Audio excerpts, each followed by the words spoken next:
Okay, so this is a very basic little Maya tutorial, and I've set out some guides here so you can sort of see where I'm going. I built it out of NURBS. The look that we're going to go for is it's going to look something like that at the end. So a little flare at the top, a small bevel at the bottom, just so it gets us through the bevel tool, and then an interesting way to construct the edge there, the handle, and deal with some issues that it's important to get over right at the beginning. All right, so we're going to start off with some polys, and so I'm in the poly menu, the shelf here, and I'll just go here to create polygons. Let's see, interactive creation turned off, and poly cylinder. So I'm going to start with the poly cylinder. Okay, it comes in at the center of the world, and I'm going to just compress the layers there out of the way. And here in my channel box, you see it's poly cylinder. I'll just name that cup, or probably poly.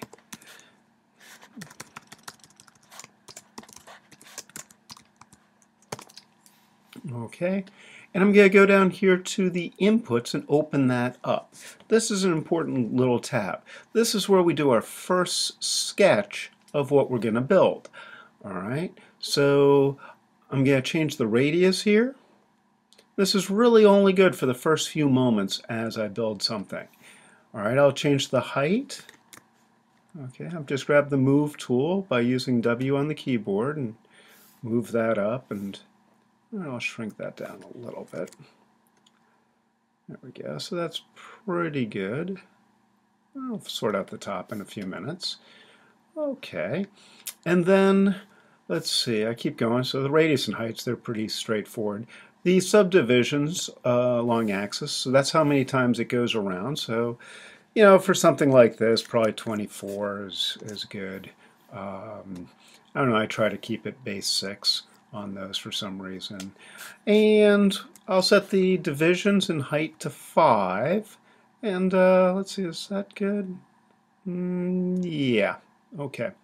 So I'll move these two divisions up for here and move those guys for where the handle comes in there. All right, so that's sort of the mindset. And later on you'll see why I'm not using a pipe to do this.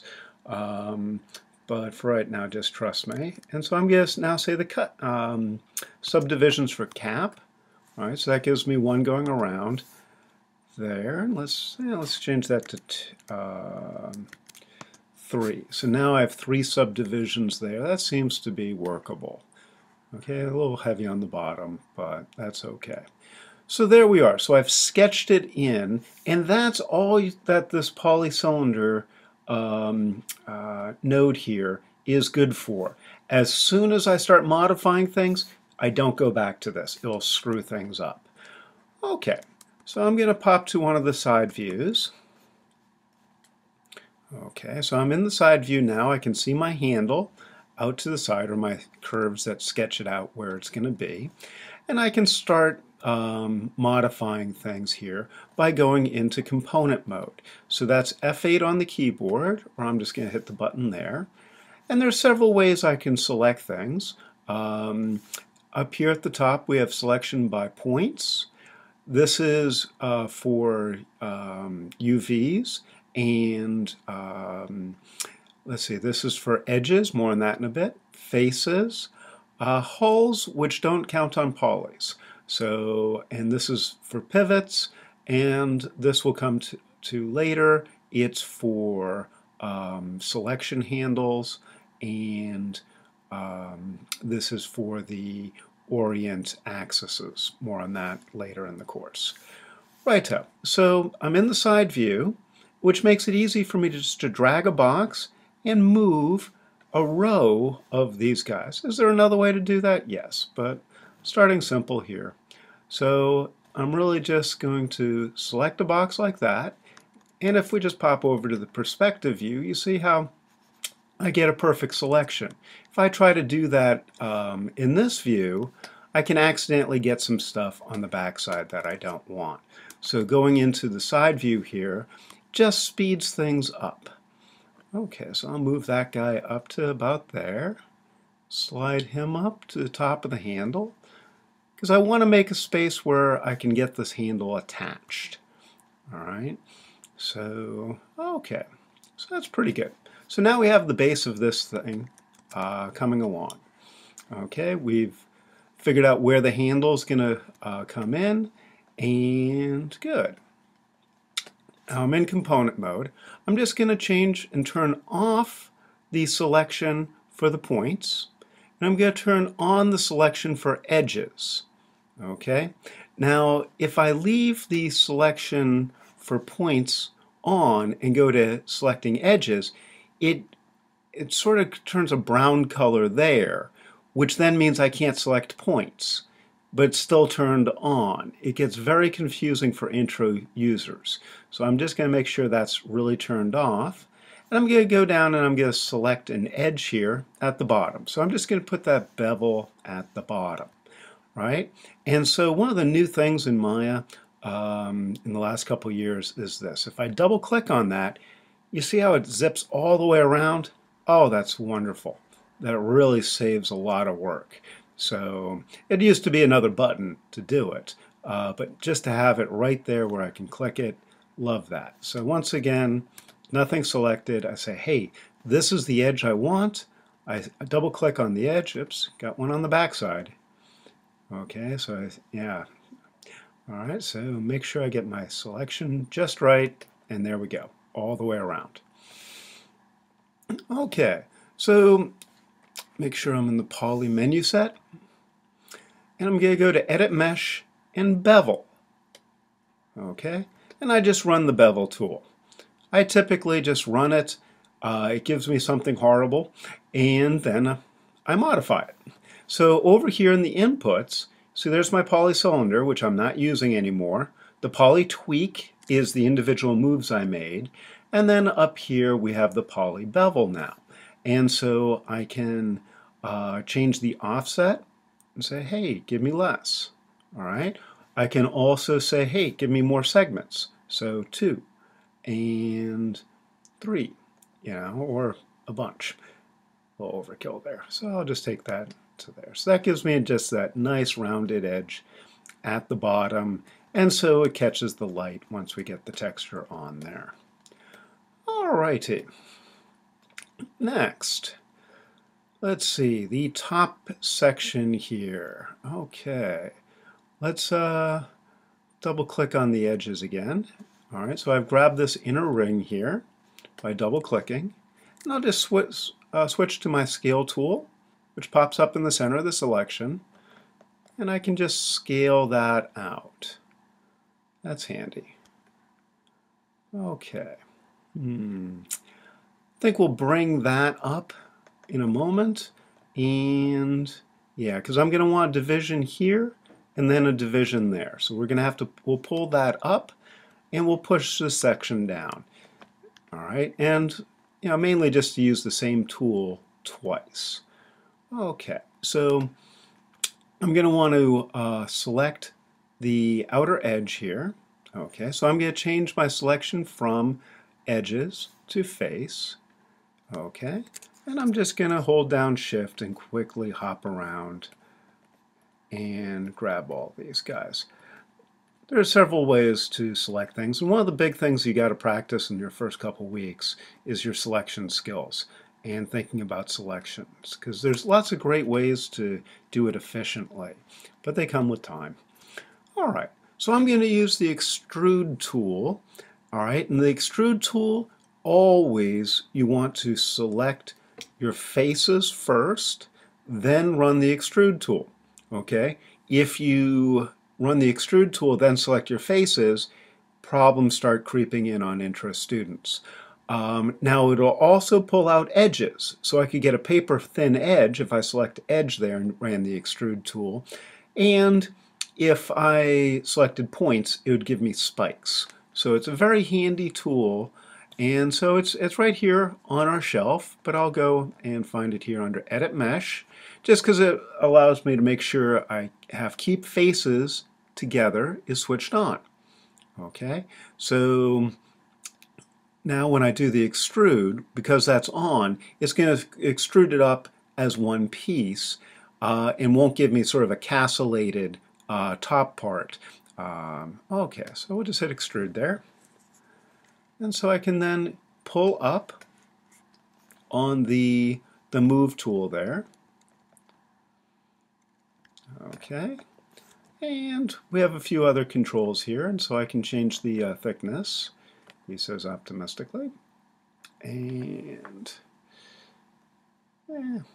all right, well, I'll keep to my older techniques for now. All righty, so that's pretty good. So we have that up to about where I want it, maybe a little high. Okay, and I'm going to switch from this combination tool back to my standard scale tool, and that just changes the selection to the center. Okay, and then I can scale out. All right. I can also then change back to edges. I'll just do that double click technique. Oops, missed it there. Okay, and so I can just pull that guy up a little bit and make sure he gets a little sort of thin. Okay, so that's looking pretty good. Righto. All right, so that's great. So that's one way to get that top section put in. I'll also give a little scale to this, so it just does a bit more of a bell shape there. Okay. All right, keeping things simple. Now we're going to want to push the center section down. A little bit tricky, but gives us an opportunity to talk about some of the tools. All right, so I'm going to switch back to select via faces, and I will select the top section there. So I'm in the side view, and I've selected the top pieces, and so now I will use the less than key, and as you see, I can change my selection, all right, by using less than on the keyboard, so that I have the selection that I want. So that's a really handy thing to know about, that you can get close to your selection and then make the computer do the rest of the work. Okay, so I'm going to do the extrude tool again. All right. Now I've moved away from the manipulator tool. Okay, I'm just going to go to the standard move tool for this and just push that straight down. Okay. And I'll pop to the side view, or actually let's go to the front view because it's still in wireframe mode, and just push that to the bottom. So that's looking pretty good there. And what I'll do on it at this point is I'll just scale it in a little bit. I'm really overthinking this whole tutorial at this point, but you know, these are the decisions you sort of make as you work as an artist. And I'll now do that less than again and just push that down. And so that just gives me that a little bit of rounding at the bottom. Maybe scale that up. Okay, so that just gives a little bit of curvature there more at the bottom. Okay, so far so good. Very simple stuff. You're going, well, why don't you just use a pipe and bring in the bottom of that? Okay, would that have been less work? Actually, no. As we're about to see, that's going to be more work. Okay, so now that I'm done with this section of things, I'm going to turn to my handle. Okay, so you can see where I'm going to go with this handle. Okay, and I'm still in component mode, and I'm just going to go up and select these two faces. I'm going to use the extrude tool again. Okay, so I've hit extrude. Now you notice it's at the center of one face. I want this to come out perfectly straight. If we just look at the top view, we can see that's going at a bit of an angle. So that's why I'm going to switch back to my normal move tool, and I'm going to pull out. Okay, so that way it comes just on the central axis there. There's other ways to get around that, but that's a simple one. And so I'll just scale down a little bit. and scale a little bit this way, and shift up. Okay, so that's starting to get the shape that I'm looking for. I'll do another extrude. Okay, once again, I will switch and scale, and that's good. And so there I have that little foot of the connector, and I'll modify things a little bit in a few. Pull that, oops. Yeah, you see what happens. By not switching, it's made that broader. And sometimes that's what you want. So it's good to have both options. Okay, so I'm out about here. Just going to scale flat with the normal scale tool. All right, now's probably a good time to just switch back to edges. I'm just going to bring these guys up. Might as well get it done early. There we go. All right, so just... Now when I'm in the perspective view, you notice I only move things one axis at a time. All right? The times you'll see me moving two axes at a time in a moment, you'll notice that I'm in the side view, so I know one axis is not getting moved. Okay, so that's pretty good. Making progress here. Okay, so I'm going to select these faces again. I'm going to continue with my extruding. There we go. So far good. All right. Yep. Always move things around a little bit just to test. Make sure that I'm seeing what I think I'm seeing. All right, so I'm just going to move that forward like that. Now it's starting to do the bend. So as you see, I've switched to the side view. It happens to be labeled side. It's whatever view gives you the best view. I'll do a little rotation here. And being very careful just to get the 1x rotation on that. And this is where those guides hopefully will help you, where you can see where I'm sort of going with this. Okay, and extrude, and back a little bit. And so I keep extruding and rotating.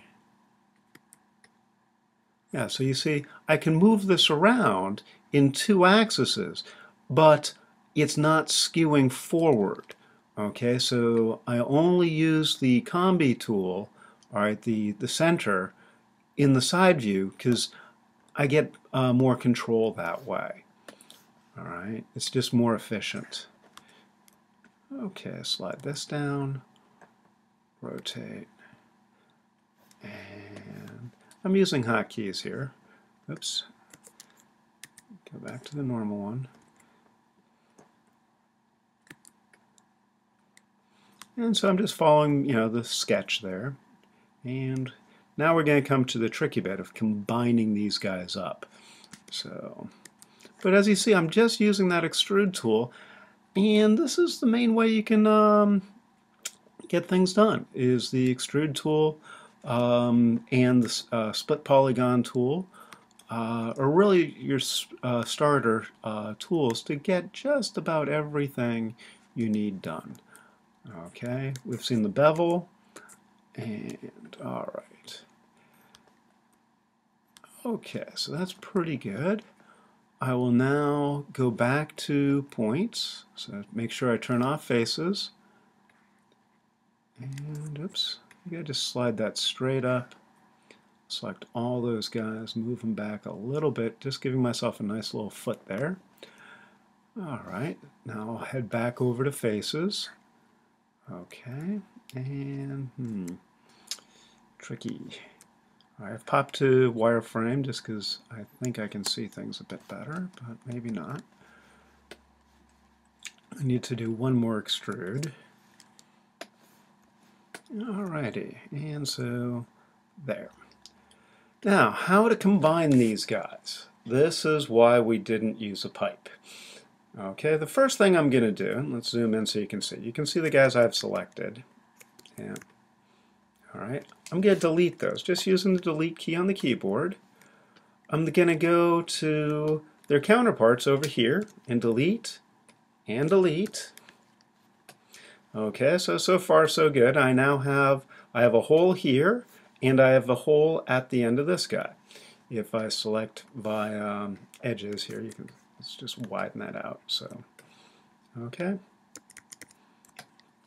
All right, so now I'm just going to sew these guys together, and it's going to be the merge tool here. Also, it can be found, let's see, is the merge edges tool, one of my favorites. Okay, now for this one, all right, I can see there's the gap. I like to work in wireframe because you can see how the lines are thicker, so that makes it a lot easier. And so I just click the first guy, the second guy, and then I click a third time, and I'm good. I think I could also hit enter, but I just always just click 3 times in a row, and I'm basically good. It's fairly easy. It does like you to sort of zipper them, so going around one at a time as you do it. So if we'd used a pipe, we would have had to do that at the bottom, and it would have been very confusing and a pain in the neck. So that's why I did it this way. All right, and so that's almost done for the model. Now you see, wait a minute, it has all of these hard edges in there, and there's hard edges here. That doesn't look comfy for my hand. Okay, now I can add more geometry is one way to do it, but this allows us to talk a little bit about surface normals. So since this whole object, I'm going to have soft edges everywhere, I'm going to be a bit lazy. All right, making sure I'm in component mode. I'm just going to say, hey, let's have edges selected. Okay, so I'm going to select all the edges on the whole model, and I'm going to go here to normals and soften. Okay, those facets that we're seeing is what you get when you harden. So I just go soften, and now the whole thing is nice and soft for me. So I select nothing. I'll turn off my guide curves, and as you see, the whole thing is very soft. It could use some improvement, but I think for our purposes, that's enough on this. All right, so save that. When things go well, save. All right, so the next thing we need to do is get a shader onto here and get some color. All right, so that's a little bit tricky. We go to Windows, Rendering Editors, Hypershade. Pops up this window. Oops, you can see my test one there. All right, so we have a bunch of materials here, and they have different properties. We have one for hair, one for oceans. The standard one I use is a blend. Okay. And typically you want to make sure these guys get labeled. So we'll just call this Cup M, M for material. And there's a whole bunch of things that we'll get into on a later day that you can mess with here. But let's, okay, good. And we're just going to map into the color attribute. Let's get this so we can see things. We're going to map in a file node. So I click there, and it brings me up to create render node. All right, so once again, I clicked here where it has a little checkerboard, and hit file. And this gives me a spot to bring in a file. Okay, so it'd probably be cup file would be the logical thing to name it. Get in the habit of labeling things. Okay, and so I'm just going to grab the cup color PNG I have for this. All right, so that's pretty good. Okay, so I keep that in the source images. So those are all the images you want to source into your file. All right, so I just have this. Okay, so we now need to attach this material with the file and the color attribute to the cup. The best way to do it for later on when you have more complex scenes is to select in the 3D view or some other way the object, select it there, move the mouse over the cup, all right, the material node, Okay, so that's the material node there. All right, right mouse button and assign material to selection. So that's very deliberate. Are there shorter ways to do it on a simple file than this? Yes, but later on when you have 5,000 things in there, that's the best way to do it. Okay, so the keyboard, remember, 4 is the wireframe, 5 is smooth shading, 6 is texture. And as you see, that's not on there very well. Okay, so now we have to do a thing called UV layout to get this all aligned correctly. All right, so I'm going to pop back to my side view. And there are several ways to do UV layout. This is one of them, trying to keep everything fairly simple. All right, and I'm going to go to select via faces. All right, selection's very important. And I guess I'll just grab everyone there. And okay. And now I'll just deselect these guys. Oops. Very carefully. And deselect these guys. Good. I missed one. All right. Oops. Okay. No, they're selected. These guys aren't selected. Okay, so those guys are selected. Righto. So now I have everyone there selected. I'm not going to worry about the central ones at the moment. And I'm in the polygon menu set, and I'm going to do create UVs and cylindrical mapping. Okay. And so I've switched back to my channel box view here. As you see, the texture is now on there. So far, so good. All right. And I will expand the polycylinder projection out so it does 360. Yeah, that's okay. Yep. And so that's a good start. Let's not worry about the inside. All right, so let's now pop over to under Windows, the UV Texture Editor. Okay, and so it shows up the image here. Okay, it has a grid. We never use anything except the upper right positive corner. All righty, so good. So that's all there like that. And this is where your selections get a little tricky. All right. Now to see this better, I'm going to gradate that so you can see what's going on a little bit better. All right. So now the image is slightly grayed. Okay. So I'm going to right mouse button and say, hey, select via UVs. All right.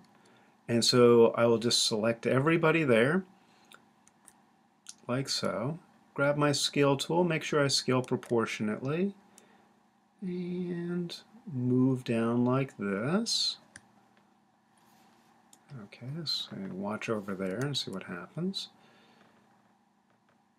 And scale up. It's working okay.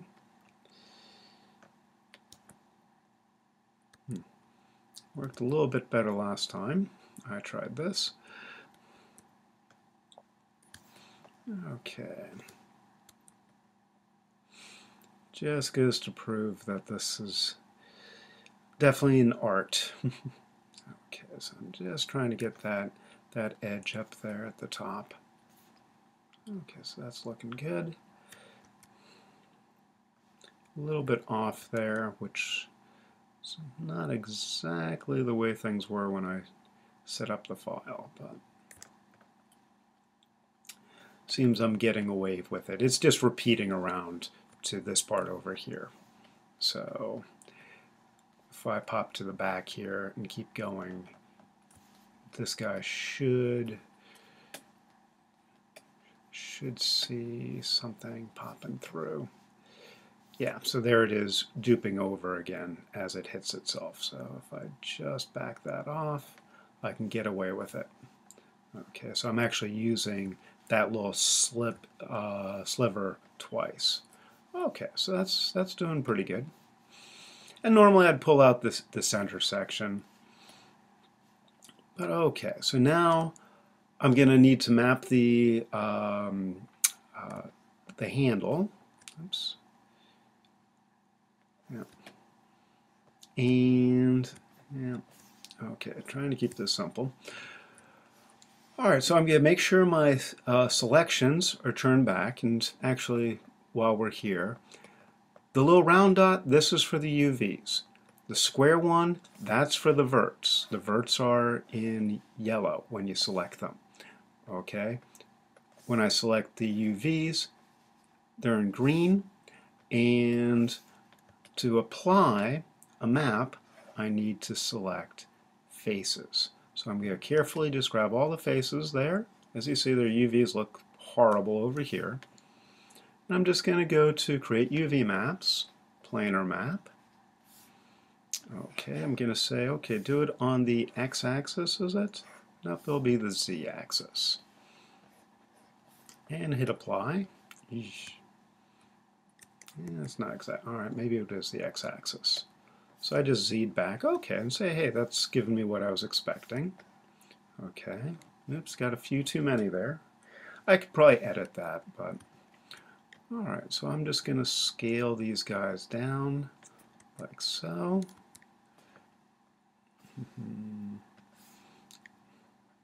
All right, so it's the Combi tool over here, the manipulator tool, that allows you to reselect. And I'm just going to rotate this over.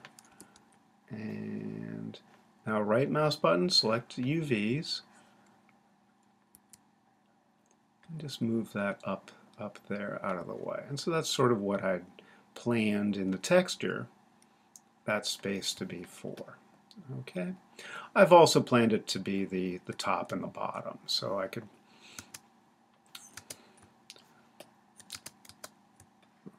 just to sort of finish the thought here. Let's put that aside for a moment. Lots of windows. Now typically I lay out my UVs, then I make the texture.